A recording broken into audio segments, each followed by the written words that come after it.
We are back on the Rational Boomer podcast. It is Sunday. We're in the middle of the weekend. Little irritated today with myself once again. You got it right. I did it fucking again. I recorded a whole show, went back to produce it and put it all together and get it posted. Nothing fucking there. Worst of it is, it's just a stupid mistake. More importantly, it's my mistake. I've got nobody to be mad at but myself for being fucking stupid. What I need to do is hire a producer so when this shit happens, I got somebody to yell at and somebody to blame it on. But actually, with the mistake I'm making here, I'm more likely to need a fucking caregiver at this point. Jesus Christ. And the sad thing about it is that show was good. I really believe had I been able to put that show up, it probably would have won a Grammy. Now, I know podcasts don't get Grammys, but this show was so good that they probably start putting podcast in a Grammy category, and I would have won that motherfucker. Anyway, I fuck up again, and I get to do the show twice. Now, will this one be as good as the other one? I doubt it, because I'm annoyed now. Now, I'll do my best, and we'll have as much fun as we can with this show. Now, yesterday afternoon, I was, trying to keep up to date with what's going on and in the news and such, but it's the weekend. So, we're talking about a lot of rehashing of old stuff. And I had an opportunity that I had to take. My wife was working. My youngest son was working, I think. My oldest son called me and said, "Hey, me and your granddaughter are going to a park. You want to come?" Fuck yeah, I want to come. It's tiring, but yeah, I want to come. So I go to this park. And I had the single greatest moment in my life, at least in the last year. I'm going to the park, and it's a big park, and I don't know where they are. So I'm looking around, texting and doing all that stuff. And then all of a sudden, I hear this squeal, and I see this little girl, my granddaughter, running toward me, yelling, "Grandpa, Grandpa," coming up, running full speed ahead into my legs and hugging me. Now, I can't think of anything better than that, at least from my standpoint. So I had that going for me. And we spent the afternoon having fun chasing her around, and God damn it, it's tiring. It's very, very tiring. And I had some interesting experiences with her at the park. There's this tall tower that she climbs up in, and she climbs up this rope net. And it's adorable because as she's climbing up this rope net, she's singing to herself, "The itsy bitsy spider goes." It's fucking adorable. And I love watching it. And she goes up there and she's very adept at climbing all the way to the top. And she gets to the top and says, "Grandpa, come up here." And I had to explain to her, Grandpa is no way going to climb up a rope fucking net. There's just no way. I can't do it. I won't do it. I would kill myself. But trying to get a 3-year-old to understand why I can't do it, she didn't grasp it. A couple of other circumstances that happened. It was interesting. There's a lot of sand and stuff around. It's kind of cool because what they do is they create these cement. They look like dinosaur bones and they're under the sand, and the little kids can go with their shovels and stuff and discover these cement fake dinosaur bones. It's pretty cool. They're pretty excited about it. And there was this bucket with a shovel and a little rake in it. And she went over to grab it. I didn't think much of it because I didn't know. Maybe she brought it with her dad.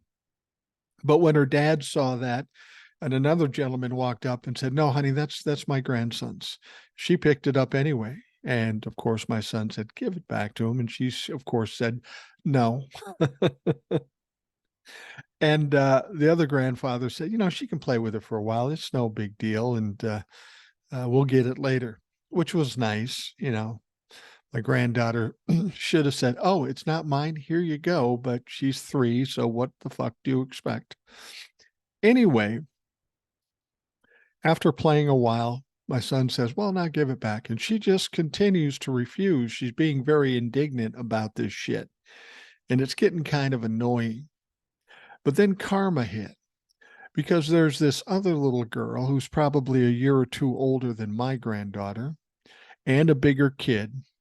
And it was kind of weird. It was almost kind of creepy because this little girl sees my granddaughter with this rake and this shovel and this pail, and she just goes and stands in front of her. Doesn't say anything, just stands there. So my granddaughter tries to move around one side. The kid moves in front of her. My granddaughter tries to move the other way. This kid moves in front of her, just staring at her, saying nothing. And I thought to myself, wow, we got some toddler intimidation going here. I've never seen that before. But, my granddaughter shouldn't have this pail. She should have given it back. So I'm just going to see how this plays out. The little girl stands there in front of my granddaughter and sees the rake in one hand. She grabs it, just pulls it out of her hand. My granddaughter, realizing this girl is bigger and older, didn't say anything. And they just both went into the sand, digging and scraping and doing whatever they're going to do. This older girl was a little more vociferous about it because she was raking real hard. I was standing behind her and this fucking sand is coming up in my face. I'm going, shit. So anyways, this goes on for a little while. And then finally the girl stands up, throws the rake down, says, there you go, takes off. By that time, we were able to figure it out that we get it away from her and give it to the proper people, the grandfather and the grandson that own it. It was just a weird experience. I'd never seen a 4 or 5-year-old kid just come up with this creepy look. I was wondering to myself, am I looking at a future serial killer? Because she never said a word. She just stared, and then she just took that shit. I mean, I guess that's toddlers for you, but fuck, it was weird. Later on, my granddaughter got into this little ladybug, and it's on springs and it rocks back and forth, and she's on it, and her dad's trying to get her out of it to go have lunch or whatever, and she doesn't want to do it. And she keeps saying, I gotta go. I go, where are you going? She's going, I'm going to work. Okay. Okay, honey, you're going to work. You're going kind of fast there. She says, I don't want to be late. I go, well, yeah, I guess that makes sense. I suppose your boss would be mad at you if you ended up being late to work. She says, Grandpa, I'm the boss. And I thought to myself, well, of course you are. And then she started getting indignant herself and not wanting to get off and being kind of a pain, which 3-year-olds tend to do from time to time. And my son says, all right, that's enough. I'm just going to take you off. She goes, no, let me stay. And she doesn't know what to do. And she's always negotiation. It's always a manipulation. And she's insisting not to get off. And she goes, Daddy, I'm staying. I'm the boss. He goes, yeah, I know you're the boss. She goes, no, but now I'm a nice boss. How the fuck does this kid know the difference between a nice and a mean boss? Anyway, a good time was had by all. I got some cardio in, chasing this little kid all over the place, trying to keep track of her. God damn it, it's hard. It's not fucking easy. But I will jump in my car at a moment's notice, which I did yesterday. It was like 8 o'clock, and my son says, we're going to be there about 11. Can you get there? And it's about a half hour away. I said, fuck yeah, I'll be there. And I did, and I'm glad I did. And I'll take any opportunity to hang out with that little goofball. Anyway, let's get to getting for the second fucking time. Way to go, Mike. I am fucking brilliant sometimes. Anyway, we start things out with an email. This one comes to us from Old Soul, and you remember she wrote an email recently. It was a great email. So I definitely wanted to read this.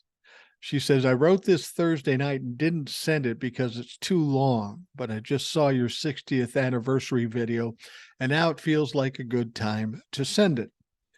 When I'm talking about the 60th anniversary, I'm talking, of course, about that March on Washington that happened in 1963 and Martin Luther King's I Had a Dream speech. I did a little TikTok about that, and we'll talk about what I was saying in that TikTok later. But Old Soul sends us an email, so let's get to it. Hey, Boomer, I was just thinking about the importance of history and felt inspired, so I thought I would share my thoughts and possibly inspire others. Reading the new law passed in Georgia that goes into effect October 1st, giving the governor the authority to fire elected DAs, has my emotions on overload. We've watched DeSantis do this twice in Florida. This month, it's Georgia and Florida. Next month, it'll be Oklahoma, Arkansas, Kentucky. Watching elected Republicans delegitimize our votes and take away our voices in this way is something I struggle to understand. I was fortunate enough to grow up with a family who lived through the civil rights movement. Reading the text in the history books isn't the same as hearing the stories from the mouths of those who lived it. There was no spin. There was no watered down version told by the oppressors. I heard the inflection in their voices change as they found the strength to pass their history down to the next generation. I've seen the expressions on their faces change as their minds took them back to a time of unimaginable atrocities. The thing about history is it has a pattern of repeating itself if we don't learn from it. Republicans replaced literacy tests with gerrymandering. They've replaced lynchings with batons and guns. They've replaced truth with lies, fact for fiction, and magical thinking. They've replaced white hoods with red hats. We're now watching them bring back another dark moment in history, segregation. We've seen them use the justice system to target minorities and tear apart families under the ruse of justified lethal force. Laws are for us, loopholes are for them. What some of us are missing is their agenda to segregate based on class. The defunding of the public schools and privatization of education are the first steps in the segregation of class. The cancellation of affirmative action, busting up teacher unions, making it unsafe to attend or teach in public schools is their way of choosing who's allowed to be educated and who isn't. Fighting against affordable college and student debt relief isn't about balancing a budget, it's strategic. They can afford for their children and grandchildren to have higher education. We can't. Their children don't have to get good grades and earn it. That's what legacy admissions are for. We are watching them roll back child labor laws and refuse to raise the minimum age. How can we afford college on $10 an hour? Or where do we have the time and energy to attend when we're working 2 or 3 jobs just to make ends meet? Instead of going to college, we go to work for them. Classism doesn't seek skin color, it only sees green. They have always targeted minorities, but now they've added a new group, poor white Americans. This should unnerve the middle class, suburban white Americans, because as soon as you help them widen the inequality gap, they will no longer need you, and you'll be the next group they target. Homes are now monopolized. Developers purchased rental properties, making it more and more difficult for us to own our own homes. We are forced to rent from those who monopolize homes. And when they own the homes, they get to choose who they do and don't rent to. Overturning Roe v. Wade punishes women who dare to be independent and choose their own paths. Of course, they'll never say that. They blame that one on God. There are 2 reasons why they fought so hard to deny women the right to choose. First, when women are home and bogged down with children, it removes us from the workforce, which leads us to less competition for men. The second reason is pure ego stroking. They want women to rely on them, to need them, and have no way out. That's why we are seeing them try to enact laws like no-fault divorce. There was a time in history when women couldn't have a bank account without a man, get a loan without a man, buy a home without a man, rent a car without a man, get a credit card without a man. And it wasn't abuse if your husband was the perpetrator. Make no mistake about it. When they say make America great again, this is what they're talking about. There's nothing new about what Republicans are doing. They're just repeating history. Well, if they can repeat history, so can we. We know the playbook. We know what they will attempt to do next, and we can stop them.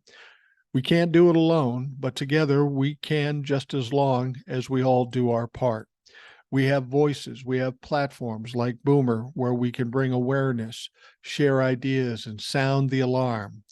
We come from a history of marching, sit-ins, boycotts, burning bras, fighting against the norms, and challenging those who attempt to normalize racism, bigotry, and hate. We've showed up in droves to vote no matter how long the lines were. We've demanded change and pushed back against oppressors. No wonder they don't want to teach history. People have sacrificed their lives for the rights that Republicans are trying to take away, and I refuse to allow their sacrifices to be in vain. We have a new generation of young people standing with us, and they have no appetite for Republicans and their crap. The Republican Party has gravely underestimated the will of the American people. The past should have taught them that they can only push us down for so long before we rise up and fight back. I can see the pushback growing strong in the House of Representatives. I see it in a number of people who show up and vote against the self-serving laws Republicans try to pass. I saw it when we prevented the red wave, and I see it in our young people. We'll have setbacks, we will struggle, and we will fall, but not getting back up isn't an option.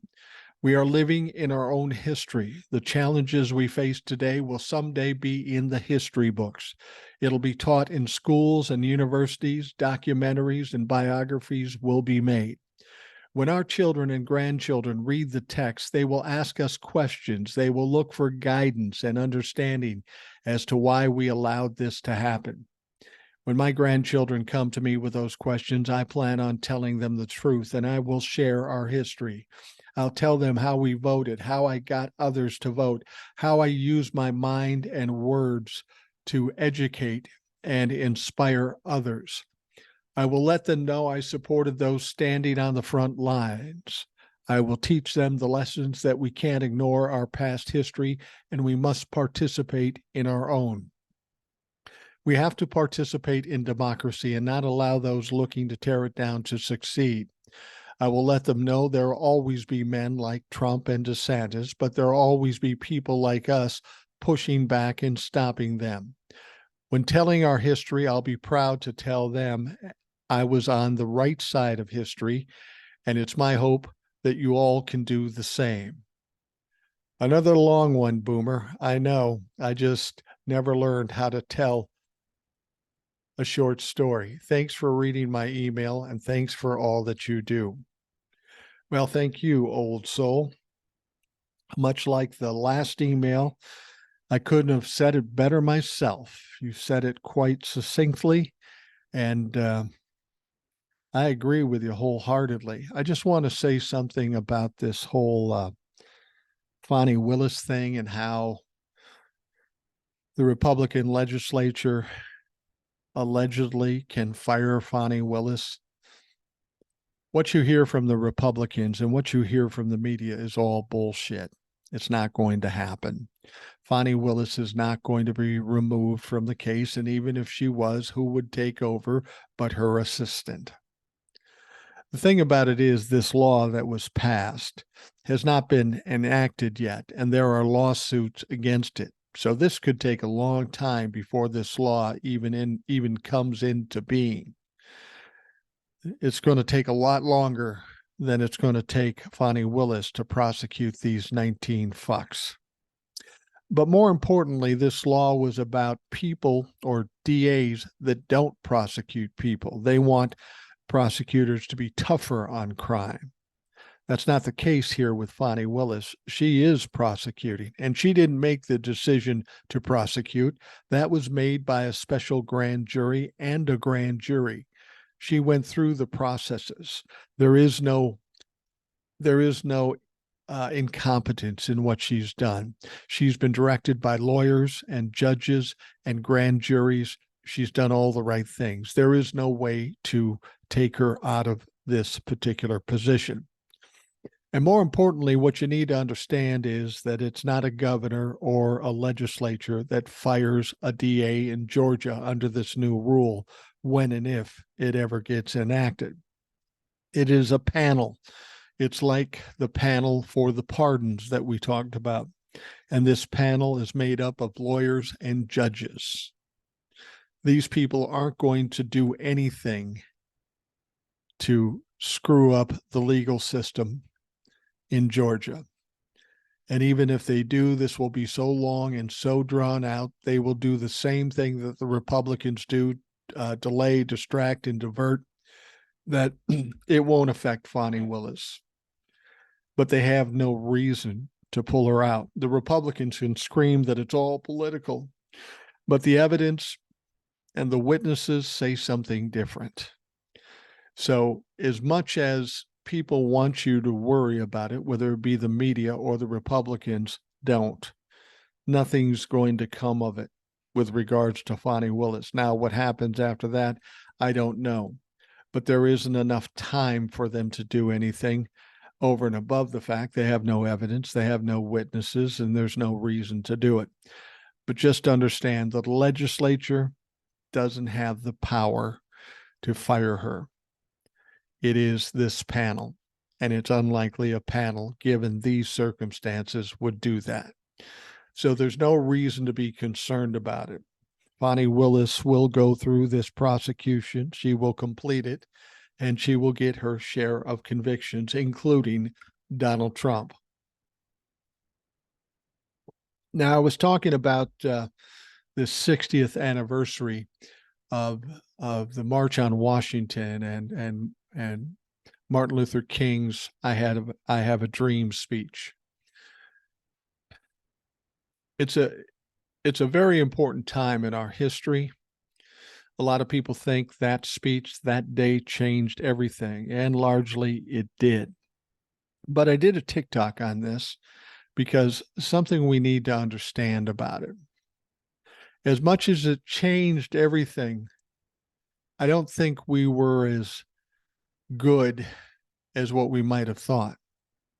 I mean, prior to 2016, as an old white guy, I might have sat back, looked back to 1963 and the ensuing years and said, you know, we did pretty good.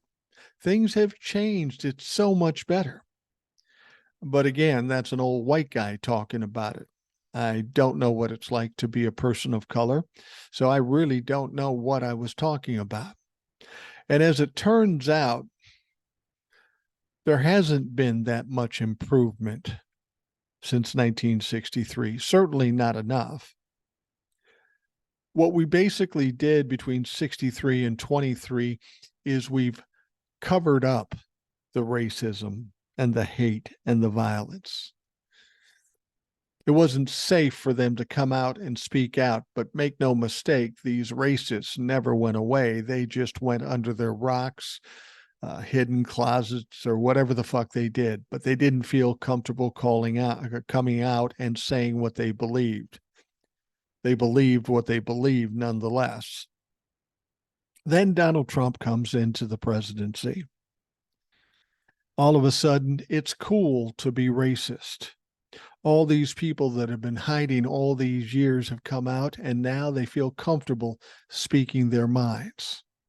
Those racists were always there. Those racists were always behaving like they're now behaving, but now they're doing it in the light of day. So that's a little disappointing when you think about all the things we thought we accomplished and didn't. And I compare racism in this country to an alcoholic. Now, I quit drinking in 1989. I was 29 years old. I had a family, I had kids, I had a house, and I just chose to stop. I didn't go through any process. I just stopped. and it was the smart thing to do. And I never questioned my decision back then. But a lot of alcoholics go through a lot of times where they slip back into the behavior. And imagine an alcoholic in 1963 saying, I'm no longer drinking, I'm not going to drink. But this same alcoholic from time to time would still take a nip here and there, out in the garage, off someplace where nobody could see it. He would still say he's not an alcoholic anymore, at least not drinking anymore, but he would be taking these nips every now and again, and he would be cheating. He really accomplished nothing because he's still drinking. That's how I picture the racist in this country. They were there, but they were in hiding where most people couldn't see it. Certainly not the white people in this country. As far as we knew, everything was going well. But then in 2016, when Donald Trump came to power, it was like the entire country fell off the wagon. And then all of a sudden, we're talking about racism, and people are saying things that they would never have dreamed of saying in the past. So what that tells us is that as much as there was some gain from 1963, we got a lot of work to fucking do on this shit. It's not good enough that we cover these people up and keep them in hiding. We've got to change the entire culture. We've got to eradicate racism and all that's around it. And that's something we have to look at. We have to learn from history. And now we know what the history tells us. We got a lot of problems with that, and it needs to be straightened the fuck out. And we can only do that in 2024 when we kick out all the racist or Republicans, whichever you want to call them, and do that in order to try to change this country to what it should be, to what Martin Luther King hoped it would be. Martin Luther King had a dream, but his dream has yet to be realized. I saw his children on television recently, and they said the same thing. He had a dream. The dream is possible, but we ain't there yet. Now, the reason I brought that up is because on that very day, we had another one. A white man fatally shot 3 people inside a Jacksonville, Florida Dollar General store on Saturday in a predominantly black neighborhood in an attack that the local sheriff called racially motivated. The shooter then killed himself. Of course he did, the gutless piece of shit. The sheriff says he hated black people. There is absolutely no evidence that the shooter is part of any larger group. Now, I will disagree with that. Maybe not an official group or an organized group. He may not be a member, but he is a symptom of the Republican Party and the racist and the violence and the gun freaks. He may not be an official member of any group, but he is certainly influenced by a much larger group that is influencing a lot of people. Now, the sheriff said the shooter was in his 20s. He used a Glock handgun and an AR-15 semi-automatic rifle. Now, there's no question in my mind that this shooter was a Trumplafuck in some regard or another.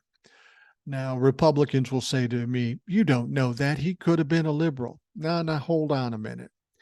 At least one of the firearms painted with a swastika on the side, a Nazi swastika. That certainly isn't a Biden supporter. That is more likely to be a Trump supporter. He left behind writings that led investigators to believe that he committed the shooting because it was the 5th anniversary of another gunman opening fire during a video game tournament in Jacksonville, Florida, killing 2 people before fatally shooting himself. Now, I would say that one of the reasons he did it too is because of the anniversary of Martin Luther King's I Have a Dream speech. But this guy is probably like all the other Trump-fucks that want to ignore history, he probably didn't even know that. This guy was mentally ill. And that's the thing I wanted to bring up. This guy in the past had been institutionalized and had some other problems because of mental illness. And because of that, the Republican legislature and Ron DeSantis have blood on their hands. Now, in any normal situation, if you were to have a background check or a registration of some sort, there is no way this guy would get a gun. But of course, we know in Florida, they have done away with background checks, registration, anything at all, training, nothing. In Florida, anybody can get a gun and do whatever the fuck they want. They can get a Glock and they can get an AR-15 and go shoot up a fucking store just like this clown fucking did. This racist piece of shit that's no doubt been influenced by the Republican Party. So Ron DeSantis and the Republican legislature do have blood on their hands. If not for them, this guy could have never done what he did.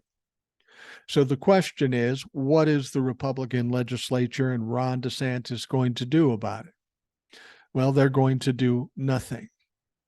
And if you folks in Florida are getting tired of taking your life in your hands by going to a Dollar General, then you need to do something. You need to recognize what's happening, acknowledge it, and then get the fucking Republicans out of power. If you don't do that, you're going to continue to get what we're seeing now. So, a sad day in Jacksonville, Florida. I've had occasion to be there a number of times. Seems like a nice enough town. I haven't spent a lot of time in there. Basically, in the winter months, I fly into Jacksonville and drive to Savannah, so I don't stay there much. But this shit's got to change. It's absolutely got to change. And hopefully we can do that. And unfortunately, we can't do it until after the 2024 election. So it's on you. It's on me. It's on all of us. We get out and do our jobs and vote and throw out these violent, racist motherfuckers and try to do what we can to straighten out this country. All right. We'll take a quick break and we'll be right back.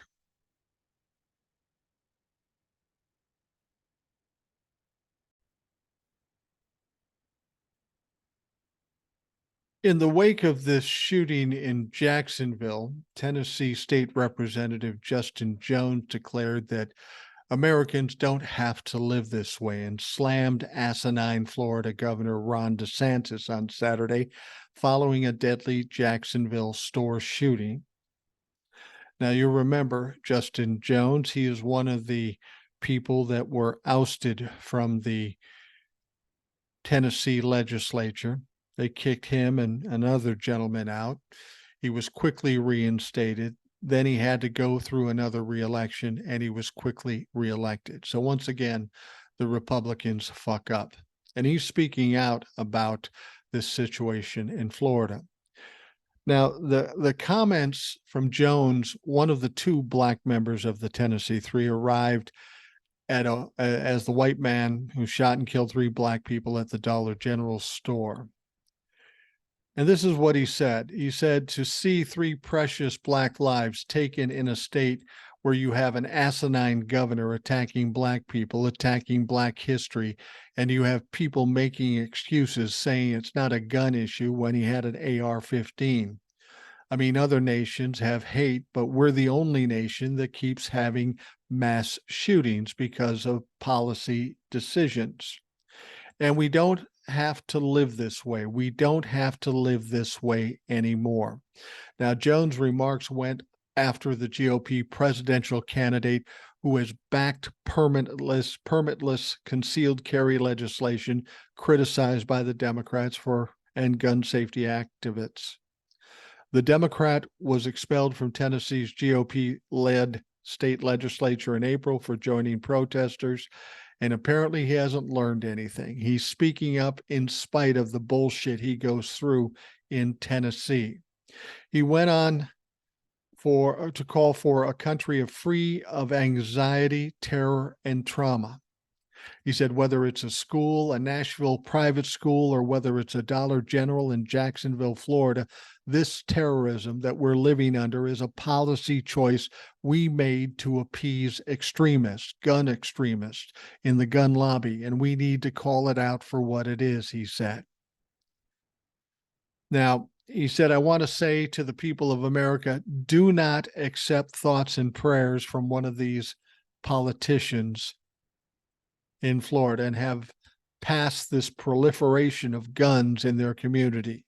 That is unacceptable. We need to hold them accountable. He noted that thousands have showed up to his state's capital this week to demand action on common sense gun laws in what he called a moral issue of right and wrong. And he is correct. This has been a long, hard fight. We constantly get these shootings, and we get absolutely no reaction from our politicians. It's primarily the Republicans, but the Democrats have some guilt here too. Because you see, some Democrats also get funding from the NRA and gun lobby and all that sort of stuff. Unfortunately, our politicians are willing to sacrifice the lives of innocent people so they can line their pockets. The Republicans are the most culpable, but let's not let the Democrats off the hook either. This has long been the problem in this country. People with money, as Old Soul said, get the loopholes. And because they get the loopholes, that puts us at risk. And that has to fucking stop. Now let's talk about some of these investigations, these indictments, these charges, and how Donald Trump is handling it. Well, he's not doing too well with this stuff. Donald Trump has launched yet another attack on Jack Smith with an overnight complaint on his Truth Social account, complaining that the special counsel is making him look bad. Yeah, Jack Smith is making you look bad. The stealing of classified documents, the private meetings with Vladimir Putin, the admission of grabbing women by the genitals. Yeah, it's Jack Smith who's making you look bad. At approximately 2 a.m., the former president took to his social media account to rage about the indictment in the Florida federal court, accusing him and several of his close aides of obstruction of justice related to the stolen government documents. He's a four-time indicted Trump. He appears to be furious that surveillance tapes at his Mar-a-Lago resort will be used as evidence against him. The security tapes from Mar-a-Lago that evil and sinister prosecutor deranged Jack Smith leaked or otherwise stated were deleted or altered were in fact not deleted or altered, he wrote. Well, I'm sorry, Donnie, you've got some of your underlings willing to say that that is not true, that they did or were instructed to delete the video. Just because you say it, Donnie, doesn't make it so. In fact, most things that you say can be classified as fucking lies, so nobody is buying your bullshit. Donnie then continued, it was a fake story put out by the government thugs. Those tapes were openly handed over without protest or litigation. And then the deranged one makes me look as bad as possible. The whole case is fake because I come under the Presidential Records Act. Biden or Pence did not.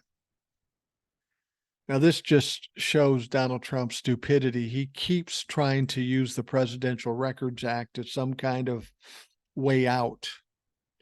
It doesn't do that. It says quite the opposite. Clearly, Donald Trump hasn't read it, and clearly his lawyers, who probably have read it, have not been able to convince him otherwise. Donald Trump is such a narcissistic fuck, he thinks if it comes out of his mouth, it might as well come directly from Jesus. But unfortunately, Donald Trump is not a smart man, and he's a pathological liar. So excuse us if we don't take your word for it. Now, Donald Trump is claiming to have a good day. He's mad about that, of course, but apparently Donald Trump broke records with his merchandise sales after being charged and booked for a fourth time. Now, Trump did everything he could to not get his mugshot, but I think in retrospect, he might be glad, at least in the short term, that he got that mugshot, because immediately after getting that mugshot, he started using it for fundraising. Now they're saying he's broken fundraising records using the mugshot. Donald Trump has turned his Georgia mugshot into a record-breaking fundraising haul, Politico said. The former president has raised $7.1 million since he was booked at an Atlanta jail Thursday evening, according to figures provided first to Politico by his campaign. Now, this is information coming out of his campaign, which means it's coming from Donald Trump. And as I said before, he's a pathological liar. Did he really collect $7.1 million? Don't honestly know. I mean, it wouldn't surprise me that his Trump-la-fuck buddies would send him money for this mugshot. But was it 7 million? Was it 2 million? Nobody really fucking knows. The sad part of it is, though, he has collected some money on this mugshot. He's basically turned lemons into lemonade. Well, $7 million is a lot of money, but it's not a lot of money when it comes to what he needs it for. He collects all this money with the intention of campaigning, using it in his campaign to win the 2024 race. But it looks like all the money he's gotten a hold of is going to pay his legal fees. I mean, he has to do it. With 91 felony charges against him, if he doesn't have legal representation, he's in trouble. And guess what? These lawyers aren't buying the idea that he can give them 90 days on it and he will pay them, because they know he won't. So the moment he stops paying these lawyers, that's when they stop representing him, and that could put him in a bad fucking situation. So Donald Trump is kind of caught. He's got to keep grifting the money, and as much as he'd like to put it in his pocket, he can't, because he's got to keep the lawyers paid. Now, Trump's campaign says it has raised almost $20 million in the last 3 weeks, during which time Trump was indicted on charges related to his role in January 6th and trying to overturn the Georgia vote count in 2020 election. The figure is more than half of what Trump raised during his first 7 months of the 2024 race. Yeah, there is some sense that cash money coming in is starting to dwindle a little bit. Now, make no mistake, $20 million is a lot of money, but also keep in mind that in the first 6 months of the year, Donald Trump spent almost $40 million in legal fees. And now that there are more indictments and more charges, that rate is going to go up. He's going to probably have to spend more than $40 million. Yeah, he grabbed $20 million. If that's true, I don't know that it is, because it comes from Donald Trump's campaign, but it's going to be harder and harder for Donald Trump to continue, because the money is not flowing. I wanted to mention there is a court case that's coming up on October 7th that may be some of the most devastating news that Donald Trump could get. And it's not a criminal case. He isn't going to go to jail over this. But it is the case with Letitia James, the Attorney General from New York. She, of course, is suing Donald Trump to the tune of $250 million minimum. It's probably going to be more than that. And that starts October 2nd. That's bad news for a guy that's got cash flow problems, because he's no doubt going to lose that case. And I know this because Well, you remember the Manhattan District prosecuted the Trump Organization and its CFO. They won those cases. The Trump Organization was convicted of 17 fraud charges. We know that the Manhattan District and Letitia James shared a lot of evidence. So no doubt when this trial starts, it's not going to go well for Donald Trump. And if he ends up having to pay $250 million or more, that's going to be hard for him. So what do they do if he can't afford it? Well, they start seizing his assets like Mar-a-Lago or Bedminster or whatever the fuck else. That might explain why Donald Trump was trying to put Mar-a-Lago under Donald Trump Jr.'s name. He was trying to game the system again so that when he loses this case, which he most certainly will, he can save Mar-a-Lago by saying, oh, Don Jr. owns it. It's not me. Unfortunately, that happened in the last couple of months, and that's not going to work. When it comes down to it, if they are going to seize properties, they're going to see what happened there, and they're going to claw it back and take that motherfucker. So Donald Trump maybe thought he was being slick, but he wasn't. He wasn't being slick at fucking all. It's not going to work. So my point is that October 2nd, without it being a criminal trial, if it drains him of all his money and his assets, that doesn't bode well for Donald Trump. He can grift all he wants, but now he's deep in a hole. All the while, he needs to try to campaign for the presidency of the United States. This goes back to what I've said before. I don't think Donald Trump will be the nominee because he'll have so much legal shit hanging over his head. He'll be buried. And then you take away all his money and maybe his properties. You really think he's going to be viable by the 2024 election? I don't. I don't think he'll be able to handle it. He will lose his shit and things will go south. Now, appearing on MSNBC's Katie Fang's show early Saturday morning, former federal prosecutor Glenn Kirshner, who I like a lot, claimed Donald Trump's lawyers can expect their proposal to delay their client's trial to 2026 to be burned to the ground. Yeah, you remember what happened, and that's coming up Monday. You need to remember this. On Monday, Jack Smith and the prosecution and Donald Trump and his defense team will go to court with Judge Chutkan to decide the start date for the trial. Jack Smith asked for January 2nd. Donald Trump's team asked for April of 2026. That whole situation is ridiculous. Now, speaking with the host, he agreed with her assertion and that of co-panelist Hugo Lowell of The Guardian that the motion for the former president's lawyers was blatantly ludicrous. Now, Katie Fang said, Glenn, you and I have tried cases in federal court asking for a trial date as far out as April 26. Had we done that, it is not only laughable, but ludicrous. What do you expect to see on Monday with Judge Chutkan? And Kirshner said, Katie, it was not a reasonable ask. And frankly, I think that will make Judge Chutkan's decision a little bit easier. This is not a legitimate lawyering. That's going on by Donald Trump's criminal defense attorneys.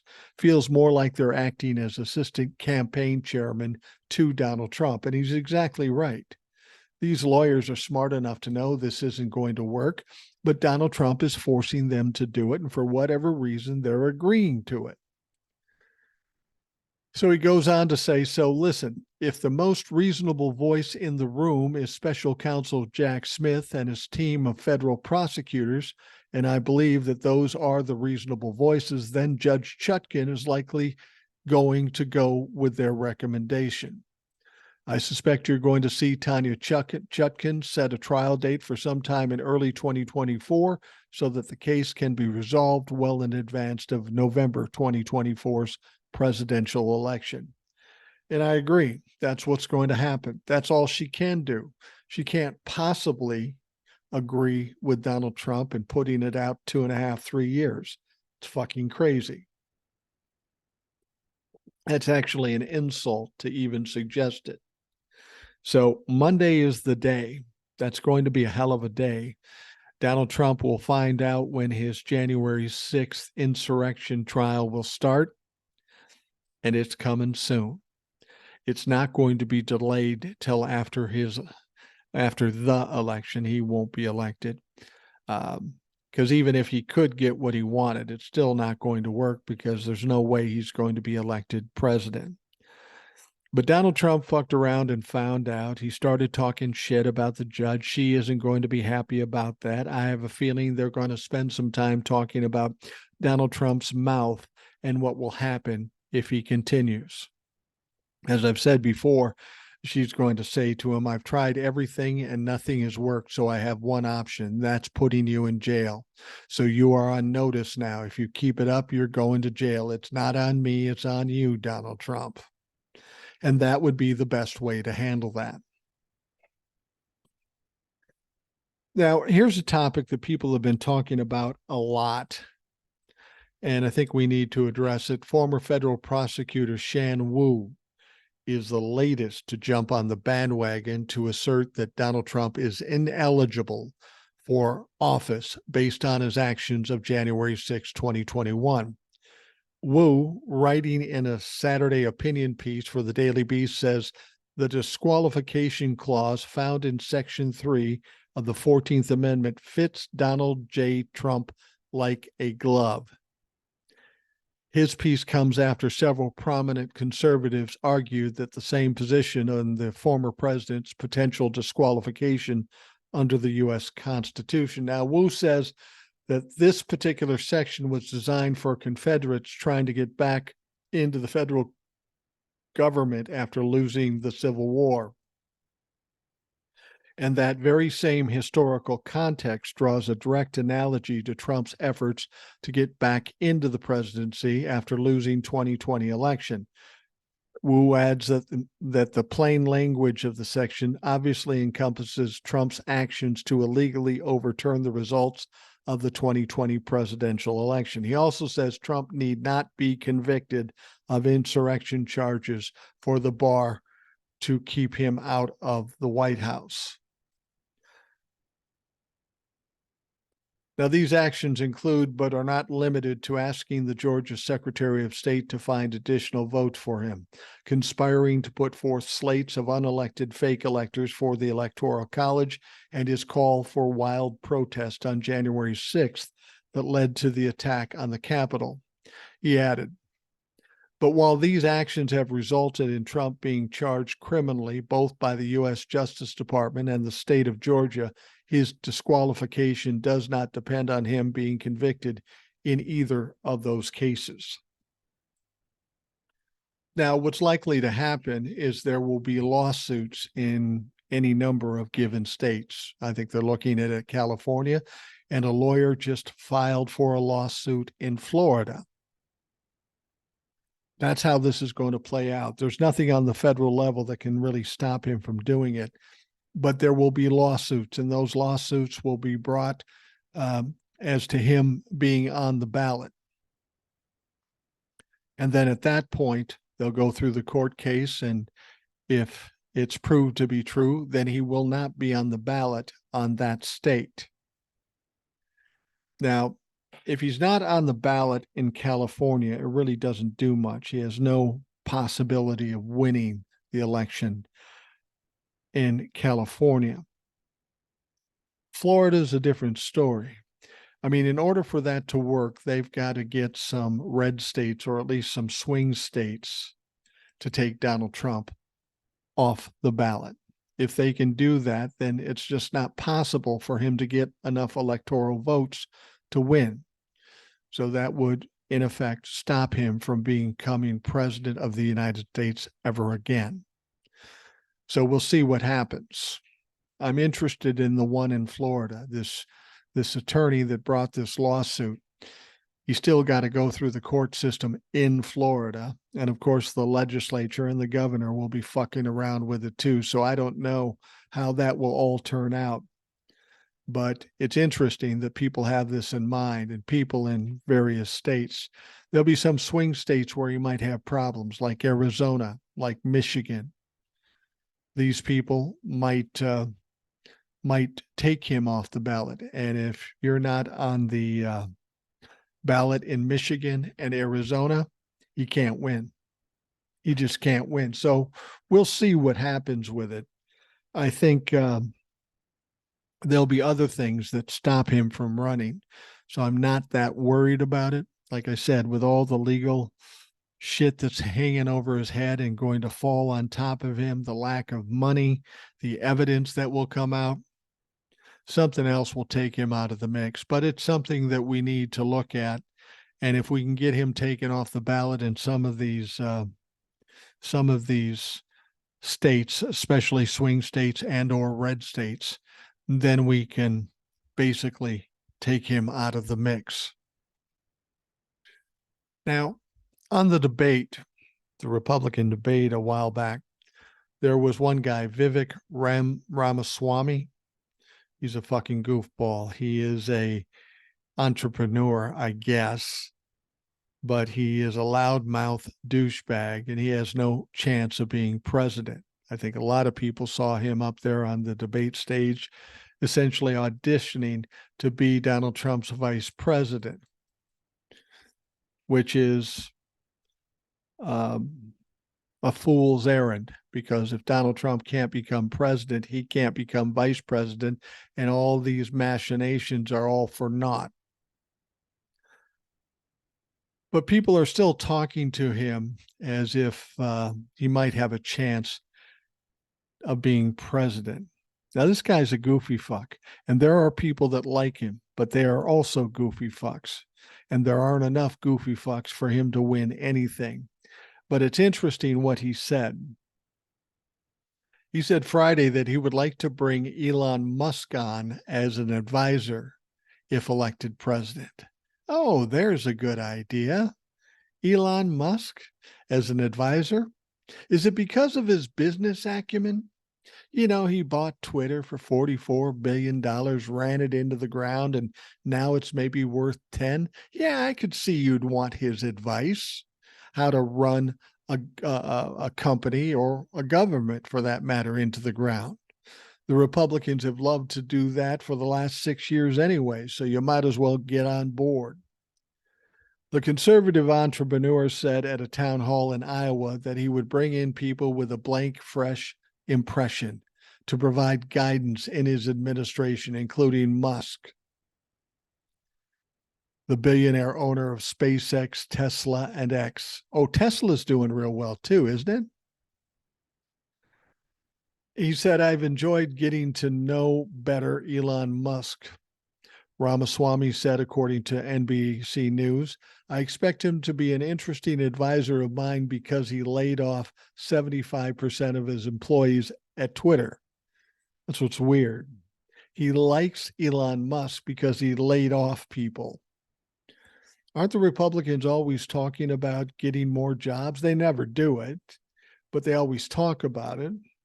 So now Ramaswamy is happy that he laid off 75% of his employees and have lost like $30 billion. Now, Ramaswamy has previously complimented Musk's management of the social media company, now called X, saying he would run the government the way that Musk runs the company. I just told you he lost $30 billion. That's how you want to run America. Oh, that's a good move. That'll get you fucking elected. He goes on to say what he did at Twitter is a good example of what I want to do to the administrative state. Ramaswamy said in an interview on Fox News last week, take out 75% of the dead weight cost, improve the actual experience of what it's supposed to do. Is that what Elon did? Yeah, I don't really think so. These are the people that want to be president of the United States. These are Republicans. Republicans don't do anything for this country. They simply obstruct anything being done by the Democrats. That's what they do. Now, Musk said in an interview with the BBC earlier this year that he had cut down the company's workforce to just under 8,000 to about 1,500 since he bought Twitter for $44 billion last fall. Now, the billionaire who previously pledged his support for Florida Governor Ron DeSantis, which is another great idea for support, a guy who's taken a beautiful state and a bunch of decent people and turned it into a shithole, turned it into an unsafe place, high taxes, completely adversarial, made it so that certain people weren't welcome in their state. We always hear how Ron DeSantis wants to make America like Florida. Well, I got to tell you, what I've seen of Florida, I don't think that's a good idea. And that's not going to get Ron DeSantis elected either. You know, it's funny about Ramaswamy. When he was on the debate stage, he said something interesting. He said that Donald Trump was the greatest president in the 21st century, which amounts to 23 years, which amounts to what? Bush, Obama, and Biden, and Trump. He says Donald Trump is the greatest president in the 21st century. So my question would be to Ramaswamy is, if that's the case and if that's what you truly believe, then why the fuck are you running against him? If he's the best, why are you running against him? That's the arrogance and the ignorance of these people. This Ramaswamy guy, he's very slick. He's an idiot in terms of dealing with people and dealing with the government. He's an arrogant piece of shit. He's much like Ron DeSantis, except he's a little better speaker. But he reminds me of Ben Shapiro. They've got this thing, oh, if I talk real fast, I'll sound intelligent. No, sometimes it's what you say will decide whether you're fucking intelligent or not. And I don't think Ben Shapiro's all that intelligent. He just talks fast and bowls people over. And this is what Ramaswamy's trying to do. And I would say this to Ramaswamy. You're not a white person. You're a brown person. Do you really think the Republicans are going to let you be the nominee? I don't think so. Because remember, the Republicans are incredibly racist.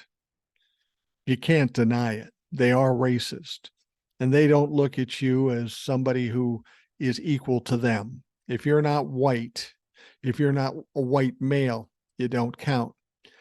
And in these candidates, you have Nikki Haley, who happens to be a woman. I don't think they'd allow a woman to be the nominee. You have Tim Scott, who happens to be black. He doesn't have a fucking prayer. And you, Ramaswamy, just because you talk louder and faster and never stop doesn't make you a better candidate. You won't be the candidate. I can fucking guarantee you that. Now, in July, the Florida governor, DeSantis, sat about 20 points ahead of the conservative entrepreneur. But for whatever reason, Ramaswamy is picking up some spaces behind Ron DeSantis, mainly because Ron DeSantis is a horrible candidate and Ramaswamy just appeals to other fucking loudmouth idiots who happen to be Trump-la-fucks. He may be the next golden child when Ron DeSantis falls off the table, because Ramaswamy sounds enough like Trump and is a sycophant of Donald Trump's. And if they can't get Donald Trump, maybe they'll take Ramaswamy. And I'm cool with that, because in a 2024 general election, that motherfucker does not have a chance. He's got so many skeletons in his closet, and they will all be revealed. Many of them already have, but it's going to get ugly in a general election. So I don't think we'll see Ramaswamy either. It's going to be interesting to see who, in fact, is the nominee. I don't think any of us know. I don't think it'll be DeSantis. I don't think it'll be Trump. It certainly will not be Ramaswamy. As we get closer to the 2024 election, the Republicans will want somebody who's maybe a little more normal. It won't matter because they can't beat Biden no matter who it is. But you're going to see some changes as soon as Donald Trump drops out and the interest in Ron DeSantis goes by the wayside. Then they're going to be scrambling, trying to find their next heir apparent. But there isn't any. Just look at that debate stage. Did any one of them look like presidential material? No. And this is why they're going to lose in 2024. All right, we are going to wrap up the Rational Boomer podcast for the second fucking time. And God help me that this is recorded and we can finally get this up and on the road. I want to thank you for taking the time out of your day to listen. I hope you have a great day, and we'll talk to you again tomorrow.